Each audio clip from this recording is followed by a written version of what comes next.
Oh boy, oh boy, oh boy. Yo, what is up there, guys, and welcome back to a brand new episode of The Evolve. Y'all know the vibe. Let's just get right into it. So recently, I was on my Twitter and one of my followers by, I believe it was Devon. Anyway, I put him up there. He was like, yo, you need to check out Benzino. He said he's gonna be Eminem's ass and all that other good stuff. I'm like, again?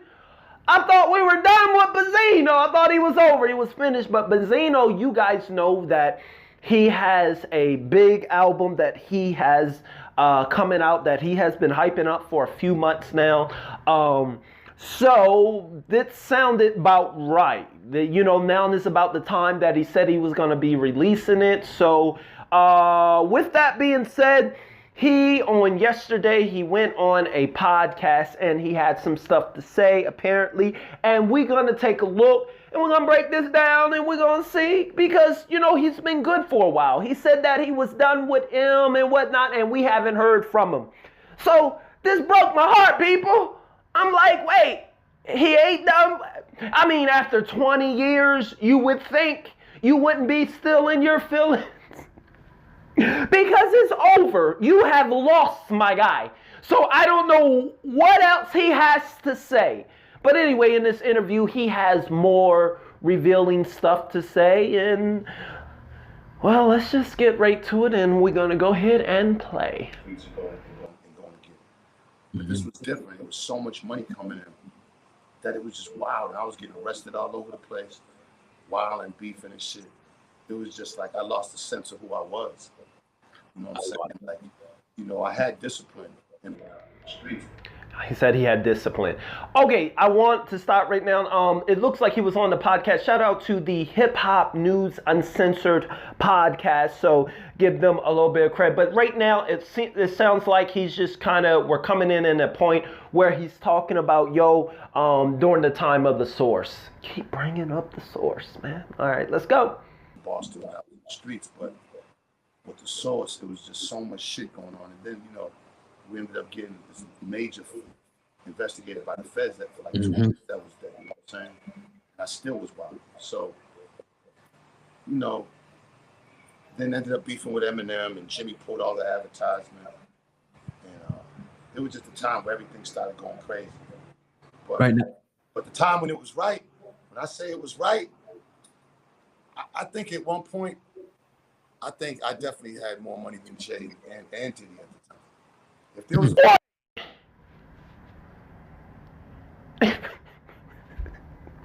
y'all didn't catch what this nigga just said. He said that he had more money. He believed that he had more money than Jay and Diddy. Now, I don't know. My money is still going to be on Jay and both P. Diddy. Even during the peak of source, I have a hard time believing that could be true. I have not fact checked that. I'm just hearing this. But more money than Jay-Z and P. Diddy? Maybe. I mean, they were still building their empire, but I'm going to count that as cap for now. All right? And he did too. He's like, maybe I did. So let's just count that as cap, because he didn't count it as the real thing. He no. Let's move on though. Yeah, it was ridiculous. I didn't even know how much money I had. Now, did the beef with you and Eminem, did that start because of the Source magazine? For you giving him like 4 out of 5 mics? I just, you know what I'm saying? I just was like, I just was like, the Source loved him, and they was giving him 4.5 mics, and I just was like, now, hold up, you know what I'm saying? Are you doing this because he's the white kid? Like if that's the case, No, they ain't doing it because he's a white kid. Look, I like what he just said there. What did he say? He's like my staff. The Source, they loved him. His own people loved him. So he was on a personal vendetta to change people's mind inside the Source was giving him 4 out of his own staff. So he took control of the mics. He's like, y'all keep giving this man mics. Are y'all giving it because he's white? No, we like him. His music, what are you talking about? Nobody said anything about white Benzino. So anyway, he said that the source was giving him mics, but he had to step in. Let's hear more. Cannabis should be getting 4.5 mics. Or are you doing this because he's white? Like which was this? And you know, a lot of the staff was, you know, they was a major Eminem fan. I'm like, man, fuck that. I'm like, we never did this before where we're gonna start going this route. Like, he's nice, but again, is he nice because he's white, or is it because the type of music? I mean, granted, when he came out with the shit with Dre, that probably definitely did deserve, because I never was the mic guy anyway, but you know what I'm saying? I could say this now because of how Zeno said, I never was the mic guy. So he made an executive decision to step in as the mic guy during the M era. So this was personal, but we knew this already. Let's just go on. How, you know, white people took advantage. I probably was a little salty that he was white and he was just coming in. I can admit that. You know what I'm saying? Mm-hmm. And, you know what I mean? And was it right? Well, maybe not. You know what I'm saying? What do you mean, was it right? Maybe not. What do you mean, maybe? You just said, yeah, I was a little salty that he was white. Was that right? Yeah, it's called racism, my guy. It's not right, not maybe. Nigga, you are 60. You know right from wrong. Was it right that I was judging him because he was white? Now, I'm admitting I was salty and I was just mad that he was white. Was that right? Maybe not. Maybe. But I had to go for what I thought was in my heart. And I never made too many decisions to be like, yo, don't give him. I never got in the mic arguments or in the mic things. I never was in the back rooms. They would go in back rooms and do the mics. There's only a couple of times I had to insert my power to let the staff know, look, you know, sometimes, you know what I'm saying, you know, when you're trying to balance, first of all, you're trying to balance selling ads by labels who are paying you thousands of dollars a year, thousands upon thousands. You can't give their artists 2.5, 3 mics. So it started, you know, it started 2.5 mics. You can't do that, even if you don't like the album. So really, you know, that's when I started seeing this integrity thing about the mics, when people don't understand you can't give bad ratings to somebody who's paying you thousands of dollars. And they understood. But now, back in the day, you could have had integrity because nobody was spending that much money. But now it's like you got to walk a fine line with that shit. So that mic shit, listen, man, me, if I like something, I like something. I don't need for the world to like it. One of the things that make us individual on earth is our ability to like what we like and not give a fuck what anybody else thinks. That's what makes you an individual. I think when you start listening to people, okay, he said it's 4 mics, so now I'm gonna go buy it. I think that's ridiculous. And I'm saying that now when really the source that was the whole premise of the source was the mic system. But I wasn't a big believer or a supporter, and I kept that to myself because I always felt like whatever one likes. But artists. Man, Benzino's all cap. Now he's trying to justify his actions for manipulating the mic system that his own source wanted to give Eminem 4.5 mics time after time. He's trying to justify his actions of asserting his power to make sure M just gets 2 by saying, yo, the mic wasn't all that. Y'all shouldn't even be worried about that. Why y'all worry about my opinion? I gave him 2 mics, but that stuff don't matter. Why y'all go based off of a mic system anyway? You like what you like? No. You don't get to justify your actions. We all know that when you put out music, you know, that's how reactions and that's how Ratings work. You get good ratings, you get good reaction, then the more people buy. Don't act new to this. You're 60. And really was really into those mics, and I noticed that later on. You know, I got approached by a couple of dudes like, yo, man, I was like, my brother, I had nothing to do with them. Saying I had not one thing to do with the mics. You know what I mean? Like there were things I had to do it, but I gave, and Dave gave them the freedom as the staff to pick on it. You know, that was their big thing to do, so let them do that. Give them that. They work hard. So that was the mic system. The Eminem thing came, and it was more of a personal thing of how I grew up and how, you know what I'm saying, I seen things. And then to be honest, what I said was right. A lot of shit I was talking about the machine and everything, it was right. You know, because Eminem was getting like, MTV was giving him like shit that they would never give no black artists and let him do, you know what I mean? It just wasn't fair. So I just was like, damn, you know what I mean? I hate when people say that. Yo, it's because he was on MTV and all that stuff. Look at the music that M was making and the music that you were making. It was not good. And honestly, you knew the system and you knew you needed some type of MTV type tracks and BET that you can play on these type of shows. You didn't have them, let alone good songs. And the power to say something, and I did. You know, I didn't have to answer to nobody. You know, you gotta realize, even Russell Simmons back in the day had to answer to somebody. Mm-hmm. I did it. I'm saying, good shit. And you know, I spoke what was on my mind. I actually spoke for hip hop. I spoke for the culture, and I said, y'all know I hate that. If there's one thing I hate about this community and the culture, everybody's like, let's do it for the culture. Let's do it for the culture. Hip hop needs this. I'm speaking for the culture.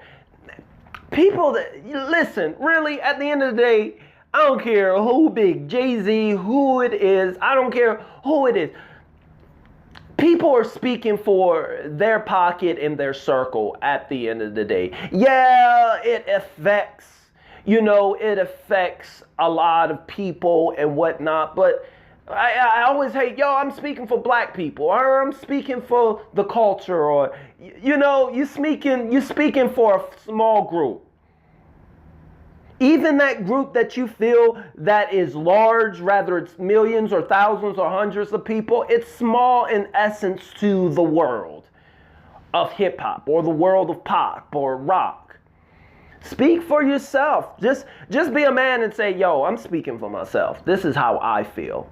You don't have to put other people like, yo, I'm saying, and right now what I'm saying, I'm speaking for evolvers. No, I'm not. I'm speaking what I feel. I'm being man enough. I ain't got to try to add in and try to sauce it up by saying, yo, I'm doing this for the people. I'm the people's champ. You don't mean and look, you don't single out this guy and give him special treatment because he's white, because that's not fair. So a lot of that had to do with that. Let me ask you that though. Do you think that's the reason why it almost, I don't want to say backfired, but it seems like now, if you look at it through the annals of history, anybody who's asked a question between the Eminem and Benzino beef, Eminem destroyed Benzino. Eminem did this, he shut him down. Yeah, I don't take it like that. I swear to God, even in the rhymes. You know why? I'm gonna keep it 100. Mm-hmm. See, Eminem is a white kid. Eminem's never ever experienced my struggle and the way I grew up. Mm. Not even a little bit of it. Okay, so anything he says is joking. You so crack, all that. Drug dealers, shot niggas, been shot, all that. Every kid. Okay, let me stop him here.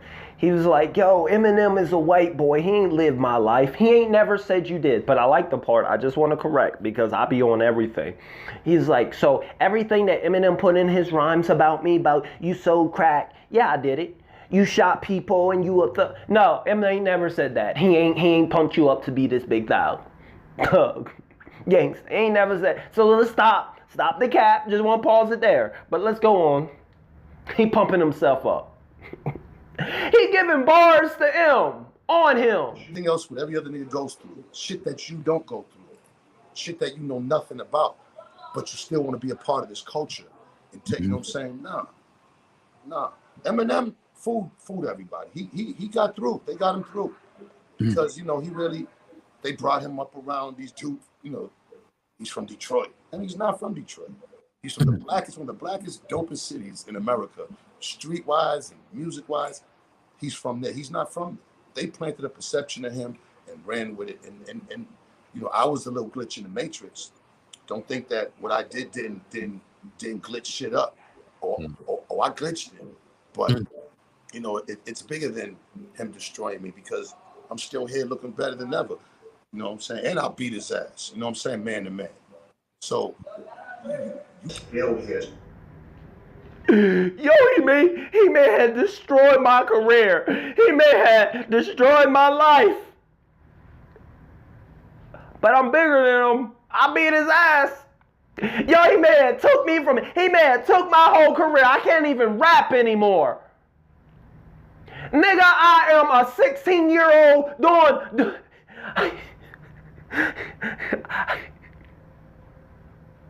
I am doing OnlyFans now. But I got muscles.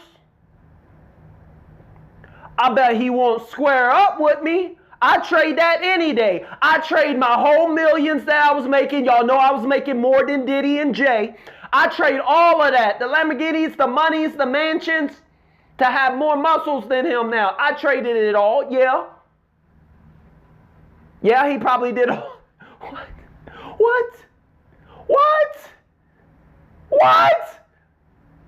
Fool!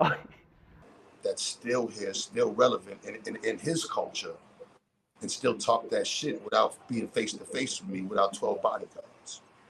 Right. And like that's how our culture works. Now maybe you didn't know that because they got you thinking different. But our culture works. When you destroy somebody, then that person never comes out, and you the big dog. And hell no. I'm out here looking better than ever. You know what I'm saying? And actually happier than ever. Good. Right. I'm happy with who I see in the mirror. I stand up for things, and it's not always about money. I did that. When people be like, "Oh, you lost everything," nah, I didn't lose nothing. I lived it. You don't lose money. When you're here for a period of time. In that period of time, it's up to you to get the most money you can. And you're not gauged by this moment or that moment. You're gauged by your life. The things I've done, man, I could talk about shit I've done that would blow your fucking mind. Right. I mean, the stories that I got, which I'm going to hold for the book, that'll blow your mind. Everybody hold shit for the book. I have millions and millions and millions of dollars. And the things that I did, the crazy shit. Think of Wolf of Wall Street, but way crazier. I mean, women, you know what I'm saying? Like, I've dated a lot of celebrity women, actresses, rappers, you know what I'm saying? Like, that's all coming in the book, you know what I'm saying? A lot of your rappers' wives. Beyonce? No. Rappers' wives. Beyonce? Nah. Nah, you know what? I'm not even going to say nothing. All I'm going to do is wait for the book. Let me ask you this, though. Let me ask you about... I'm going to tell you, the Zista was that nigga at one time, man. And when I seen it within it. No. Did he say the Zista was that nigga? Did he change his... Is he trying to push the Zista? What are you, 12? The Zista? You don't get to rebrand at 12. You are Benzino, the nigga that lost everything. The nigga that shit in the coffin. Nail that shit in the coffin. The Zista? What are you, a 7-year-old YouTuber? Hey guys, what is up? It's your boy back at it again, the Zista. We are not calling you the Zista. You are and forever will be Benzino. This video has been long enough. I am done after that. We are not calling this nigga the Zista. No. I see y'all. Keep it positive. The Zista. I'm done. I ain't gonna. We're gonna put it up like that.